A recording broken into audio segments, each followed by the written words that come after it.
everyone, my name is Himanshi. I welcome you all to Officers अड्डा। आज हम इस वीडियो में क्या करने वाले हैं, 4 सेट हम अपने क्लोज टेस्ट के डिस्कस करने वाले हैं। ठीक है, जो आपके क्लोज टेस्ट होते हैं वो आपके CDS में भी पूछे जाते हैं, आपके FKT एग्जाम में भी पूछे जाते हैं, इंडिया में भी पूछे जाते हैं। तो इसको सॉल्व करने के लिए सबसे ज़्यादा ज़रूरी क्या है? पहली चीज़, आपको ये समझ आना चाहिए कि कौन सा टेंस चला है, तो मुझे उसी के अकॉर्डिंग आपका जो वर्ब है वो लगानी है। ठीक है, क्योंकि इसमें वर्ब फिलअप करने को भी आ जाती है।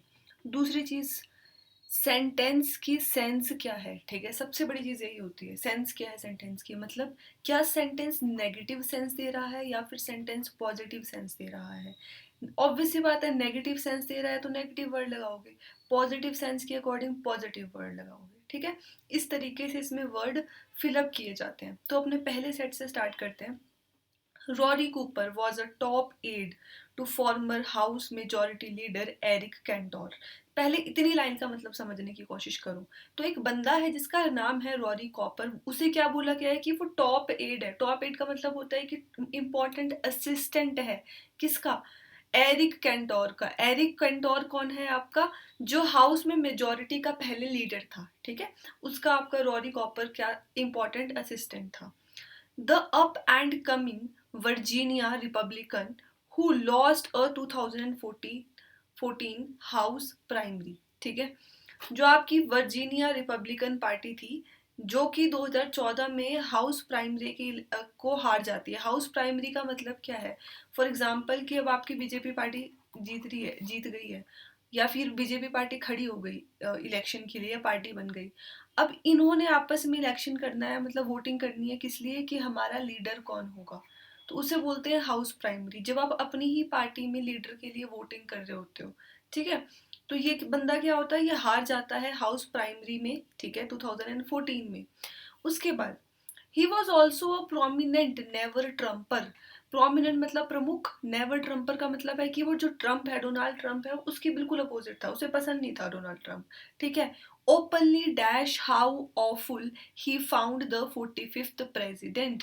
अब ऑब्वियस सी बात है, जब बोल रहे हैं कि वो उसको पसंद नहीं करता था, तो वो ओपनली क्या करता होगा, बताता होगा या बेइज्जती करता होगा कि जो आपका 45th प्रेसिडेंट है वो कितना ऑफुल है, कितना बेकार है बेसिकली। ठीक है, अब देखो, ओपनली फ्रिस्किंग, फ्रिस्किंग का मतलब होता है चेकिंग वगैरह करना। स्किपिंग, स्किपिंग क्या होता है? छोड़ देना। तो ये दोनों चीजें तो नहीं कर रहा होगा वो।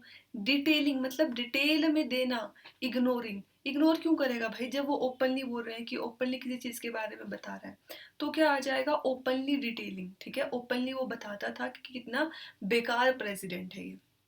Next, the cause Cooper has dash himself to be to for the past year, though is closer to home. ठीक है, अब देखो ध्यान से देखना कि जो आपका, एक तो ना यार ये हैंग बहुत करता है, पता नहीं क्या सीन है इसका। मैं ब्लू कलर ले रही हूँ। ठीक है, थोड़ा हैंग करने लग गया है। देखो, the cause Cooper has dash himself, कि कारण क्या है, जो कूपर है उसने खुद को इतने पिछले कुछ सालों से डैश कर रखा था। दो इज क्लोजर टू होम, हालांकि वो घर से पास है। ठीक है, he is as he puts it in his Twitter bio apparently mister open the schools. ठीक है, तो मतलब वो जैसा अपनी बायो में दिखाता था अपने आप को, वो वैसा ही था। और वो कैसा दिखाता था? मिस्टर ओपन द स्कूल्स, मतलब स्कूल्स को खोलना, बेसिकली ओपन करना है ना, इस तरीके से उसकी कुछ इमेज थी। तो अगर हम सिर्फ इतना देखें, हमने जितना भी अभी कूपर के बारे में जाना, इससे हमें पता चलता है कि यार वो अपने काम के लिए क्या था, अपने काम के प्रति वो एक तरीके से उत्तरदायी था। ठीक है, रिस्पॉन्सिबल था। तो देखो, वर्ड आ रहे हैं यहाँ पे कमिटेड। हाँ, हो सकता है कि वो the cause Cooper has committed himself for the past year, हो सकता है कि उसने खुद को पास्ट ईयर से कमिटेड रखा हो अपने काम के प्रति। ठीक है, पैसिफाइड शांत रखना, ये तो नहीं हो सकता। सॉर्टेड मतलब चीजें सॉर्ट है। आइसोलेटेड मतलब अकेले रखना, नहीं। तो क्या आ जाएगा? Committed himself. A father of 5th grader, 2nd grader and a kindergarten, मतलब 3 बच्चे थे उसके। ठीक है, एक 5th ग्रेड में, 2nd ग्रेड में और किंडरगार्टन में। Cooper is dash because the public schools in Fairfax Virginia where he lives have not reopened. ठीक है। अब कूपर क्या है, डैश है, क्योंकि जहाँ पे वो रहता है फेयरफैक्स में वहाँ पे स्कूल्स अभी रीओपन नहीं हुए हैं, ठीक है।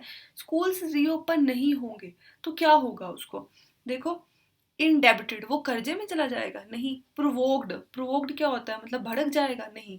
एक्साइटेड हो जाएगा, नहीं। फ्रस्ट्रेटेड हो जाएगा, क्यों, क्योंकि स्कूल नहीं खुल रहे हैं, उसको लग रहा है कि यार बच्चों की एजुकेशन पे इम्पेक्ट पड़ रहा है इससे, ठीक है।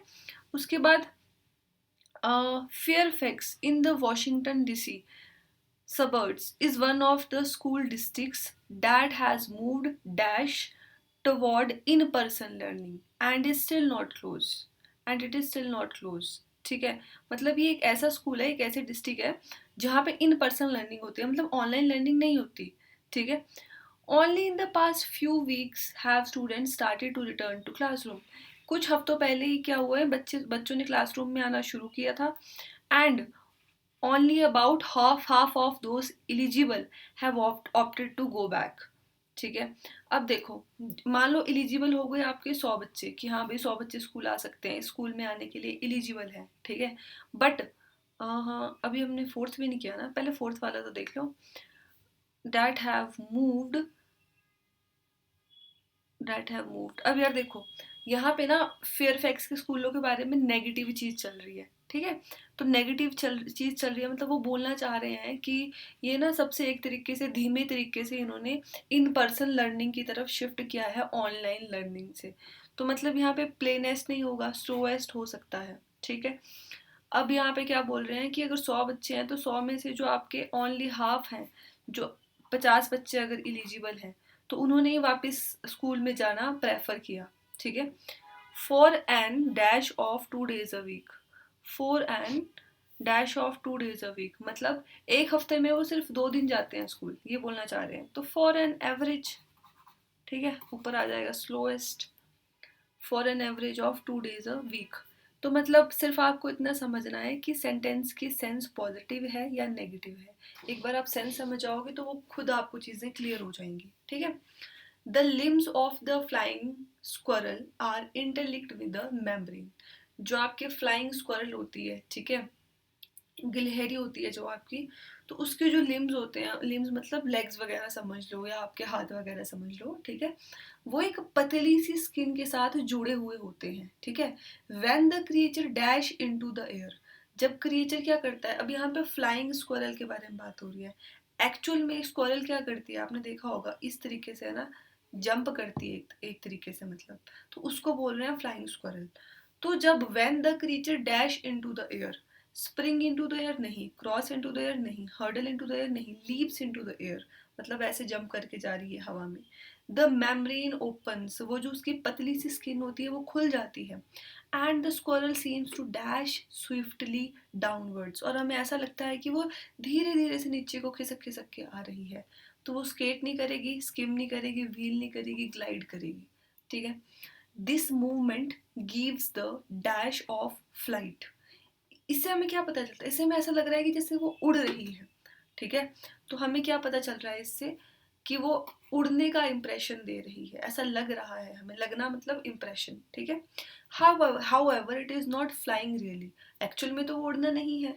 It is a dash in the air from a higher level, it is a dash in the air, ठीक है। अब वो एयर में क्या कर रही है, वेव कर रही है, वेव करना होता है हाथ हिलाना, साइन कर रही है नहीं, मोशन कर रही है वो हवा में, ठीक है।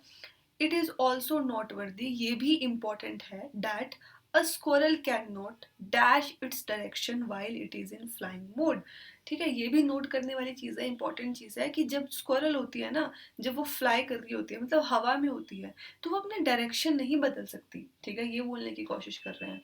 तो देखो, अडॉप्ट करना नहीं, रिप्लेस करना मतलब बदलना नहीं, अडेप्ट मतलब किसी चीज़ के लिए निपुण होना, बिल्कुल भी नहीं सूट हो रहा। स्वैप इट्स डायरेक्शन, स्वैप क्या होता है, चीज़ों को बदल देना, है ना, हम बोलते हैं कि स्वैप द कार्ड्स, तो कार्ड्स को बदल दिया बेसिकली, ठीक है। तो इस तरीके से कोशिश किया करो, क्या कि हमें बस ये समझना है कि जो आपकी लाइन है वो नेगेटिव सेंस में है या पॉजिटिव सेंस में है। तो जो आपके वर्ड्स हैं वो खुद ब खुद आपको समझ आने लगता है कि पॉजिटिव वर्ड डालना है या फिर हमें नेगेटिव वर्ड डालना है, ठीक है। चलो पढ़ते हैं अपने नेक्स्ट सेट की तरफ, सेट नंबर 3। पहले पहला पढ़ लेते हैं। व्हेन ओजया Cruz Banks moved to Ohio from New Zealand.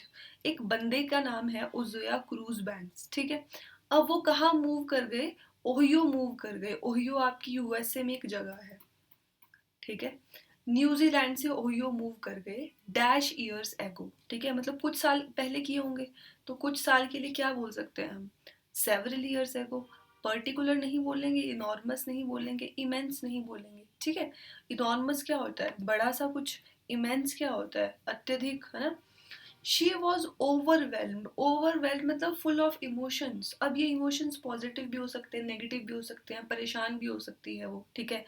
आगे सेंटेंस पढ़ते हैं। She was overwhelmed by the logistics of uprooting her life, ठीक है, कि यार अब उसको नए सिरे से जिंदगी शुरू करनी पड़ेगी, इसके लिए वो बहुत परेशान थी।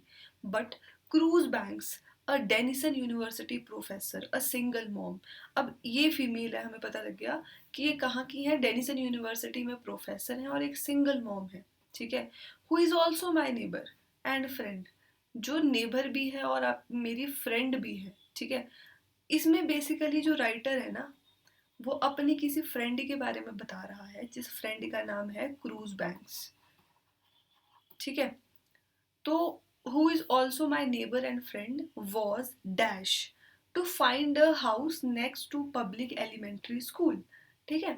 अब अगर उसको लगे कि उसके घर के पास ही एक स्कूल है, तो उसको देख के उसको क्या लगा होगा? जब वो एक सिंगल मॉम है, मतलब उसके एक बच्चा है, ठीक है। पहले नेक्स्ट लाइन पढ़ लेते हैं, थोड़ी और क्लैरिटी मिल जाएगी। She assumed that she would be able to walk to pick up her daughter, a needed convenience given that she didn't yet have a car. देखो अब पता चल गया कि यहाँ पे क्या आएगा, एक पॉजिटिव वर्ड आएगा। क्यों? क्योंकि आगे बोला गया है कि अगर पास में स्कूल है तो वो अपने डॉटर को जाके पिक कर सकती है, क्योंकि वो एक कन्वीनियंस है उसके लिए, मतलब इजी बात है। रीजन बीइंग उसके पास कार नहीं है, तो अगर स्कूल दूर होता तो उसको दिक्कत आती, ठीक है। तो यहाँ पे पॉजिटिव वर्ड जाएगा। पॉजिटिव वर्ड देखते हैं। डिस्ट्रॉट नेगेटिव वर्ड है, डिस्पैशनेट नेगेटिव वर्ड है, रिलीव्ड मतलब शांति मिली भाई उसको, वरिड भी नेगेटिव वर्ड है, ठीक है। चलो नेक्स्ट देखते हैं। अनफॉर्चुनेटली, अब इसी से ही मुझे पता चल गया कि यार शायद नेक्स्ट वर्ड मेरा नेगेटिव आएगा, पर दुर्भाग्यवश when she went to register her daughter for kindergarten, जब वो अपने बच्चे को रजिस्टर करवाने गई, she was met with an dash surprise, तो उसको एक सरप्राइज लगा मिला, ठीक है। अब अनफॉर्चुनेटली से मुझे पता चल गया कि यहाँ नेगेटिव वर्ड आएगा। एग्रीएबल नहीं होगा, ठीक है। अनप्लीजेंट मतलब जो उसको अच्छा नहीं लगा। The only dash option was a half-day program that would bus students to a daycare center on the outskirts of the town for the afternoon. ठीक है। अब बोलना चाह रहे हैं कि जो ऑप्शन रहा था ना, वो क्या था? वो तो चाहती थी कि उसका बच्चा पूरा दिन किंडरगार्टन में रहे, बट जो ऑप्शन अवेलेबल था वो सिर्फ और सिर्फ हाफ डे प्रोग्राम ही था, ठीक है। हाफ डे प्रोग्राम के बाद वो बच्चों को कहाँ छोड़ देंगे? डे केयर सेंटर में छोड़ देंगे, ये बोलना चाह रहे हैं। तो ओनली ऑप्शन अवेलेबल, ठीक है, यही होगा ना कि जो बच रखा था ऑप्शन। समझ आ गया ये वाला भी। उसके बाद the district did offer a limited number of full day slots, जो जहाँ पे वो रह रही थी, ठीक है, वहाँ पे फुल डे स्लॉट्स मतलब पूरे दिन के लिए बच्चों को रखने के लिए कुछ ही number of limited slots available थे, ठीक है, जो पहले ही लॉटरी के थ्रू क्लेम कर दिए गए थे, ठीक है। उसके बाद दैट स्प्रिंग, जो उस स्प्रिंग में लॉटरी के थ्रू क्लेम कर लिए गए थे, and came with the tuition cost, और उसमें फीस भी थी basically. I was like cost me what? Public school cost money here, she told me. तो उसको झटका लगा कि क्या यहाँ पे जो पब्लिक स्कूल्स हैं उसमें भी पैसे लगते हैं, फीस लगती है। तो many parents across the United States, like cruise banks, may assume that free full-day kindergarten is a dash part of country's public education system. अब देखो, बहुत से पेरेंट्स यूनाइटेड स्टेट्स में क्रूज बैंक्स की तरह ही ये सोचा करते थे कि बच्चों के लिए एक full day free kindergarten school होना चाहिए, ठीक है, ये बोलना चाह रहे हैं। वो एक कंट्री के एजुकेशन सिस्टम का डैश पार्ट है, तो मतलब एक जरूरी पार्ट है, यही बोलना चाह रहे होंगे, ठीक है। तो नेक्स्ट देखते हैं। डिसअप्रूव्ड पार्ट नहीं, सीजलेस नहीं, इन एसेंशियल जो जरूरी नहीं है नहीं, रिक्वायर्ड पार्ट है, ठीक है, तो यहाँ पे रिक्वायर्ड आ जाएगा। तो इट मीन्स क्लोज टेस्ट को कैसे समझोगे? सेंस समझो, पॉजिटिव नेगेटिव बस, और उसके थ्रू अपना ऑप्शंस चेक करो। चलो लास्ट डिस्कस करते हैं, लास्ट सेट पे आ जाते हैं। सेट 4 है हमारा कल्चर के बारे में। Culture is dash understanding and protecting.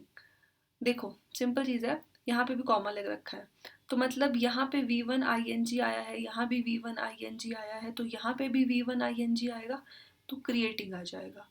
Culture is creating, बना रहा है, अंडरस्टैंड कर रहा है और प्रोटेक्ट कर रहा है, ठीक है।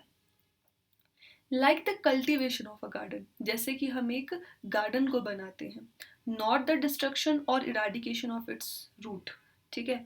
हम उसको, जो उसकी जड़ें होती हैं उसको ख़त्म नहीं करते, या फिर इराडिकेशन का मतलब हटाते नहीं हैं।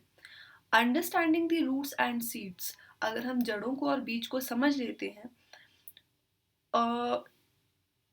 और उनको प्रॉपर नरिशमेंट प्रोवाइड करते हैं। देखो, taking much care and providing instructed nourishment, ठीक है, dash important for good gardening. अब देखो यार, सिंपल सी चीज़ें, सब कुछ उसमें चल रहा है, क्या बोलते हैं, प्रेजेंट टेंस में चल रहा है, तो एक जनरल बात कर रहे हैं ना, जनरल बात में हमेशा हम प्रेजेंट टेंस का यूज़ करते हैं। तो नरिशमेंट के बाद क्या आएगा, एक बार सिंगुलर हेल्पिंग वर्ब आएगी, ठीक है, सिंगुलर हेल्पिंग वर्ब आएगी, तो फिर और हमें प्रेजेंट में चाहिए, तो इज आ जाएगा, is important for good gardening. Culture also is similar, understanding its acquaintance dash literature and art, ठीक है, and careful protection are required। मतलब जो कल्चर है ना वो किसकी तरह है, वो आर्ट एंड लिटरेचर की तरह है, जिसकी हमें प्रॉपर प्रोटेक्शन करने की ज़रूरत पड़ती है। जो आपका एक्विंटेंस होता है ना, एक्विंटेंस का मतलब होता है नोन, मतलब जान पहचान में, ठीक है, किसी के साथ किसी का नोन होना, मतलब बेसिकली, तो उसके साथ विद प्रेपोजिशन लगती है, याद रखना इस चीज़ को, एक्विंटेंस के साथ क्या लगती है, विद प्रेपोजिशन लगती है, तो यहाँ विद आ जाएगा, ठीक है। उसके बाद culture is the way of life of a particular society in system, language and religion. It is a combination, culture क्या है, combination है किस चीज़ों का, traditions का, customs का, institutions का, food habits का, manners का, morals, thoughts, taste, views and beliefs का। Usually families dash culture to the younger generation। क्या बोलना चाह रहे हैं कि जो परिवार होते हैं ना, वो अपनी अगली जनरेशन को, अपनी छोटी पीढ़ी को क्या दे के जाते हैं, कल्चर दे के जाते हैं। तो मतलब क्या करेंगे, वो ट्रांसमिट करेंगे, ठीक है। फैमिलीज है मतलब प्लूरल है, तो ट्रांसमिट आएगा ना, ट्रांसमिट्स नहीं आ सकता। As family system is becoming weak, पर आजकल टाइम में क्या हो रहा है, फैमिली सिस्टम आपका वीक बन रहा है, ठीक है। तो जो आपका स्कूल्स हैं, कॉलेजेस हैं, यूनिवर्सिटीज़ हैं, उन्हें रिस्पॉन्सिबिलिटी लेनी चाहिए, ठीक है, कि वो आपके पोटेंशियल वैल्यूज़ जो है कल्चर की, उसको प्रमोट कर सकें, ठीक है। द रोल ऑफ यूनिवर्सिटीज, जो यूनिवर्सिटीज़ का रोल है वो सिर्फ सर्टिफिकेट प्रोवाइड करने तक ही नहीं रहना चाहिए, तो क्या आ जाएगा, शुड नॉट बी। अब यहाँ पे पता लग गया कि यार नेगेटिव वर्ड आएगा, क्यों, क्योंकि उन्होंने बोला है only to issue completed certificate, मतलब यूनिवर्सिटी का रोल सिर्फ सर्टिफिकेट प्रोवाइड तक नहीं रहना चाहिए, कि हमें बच्चों को सर्टिफिकेट प्रोवाइड कर दिया बस हमारा रोल कंप्लीट हो गया, ठीक है, सिर्फ यही यूनिवर्सिटी का रोल नहीं होना चाहिए। So we have discussed 4 clause test, आपके पास एक है सेट नंबर 5, मतलब this is the homework for you, खुद से कोशिश करना, the way I explained other 4 clause test, उसी तरीके से आपको करना है। बाकी यहाँ पे if you feel there is any difficult word, all those words are given here which I felt कि हाँ ये इसमें तुम्हें डिफ़िकल्टी हो सकती है, ठीक है।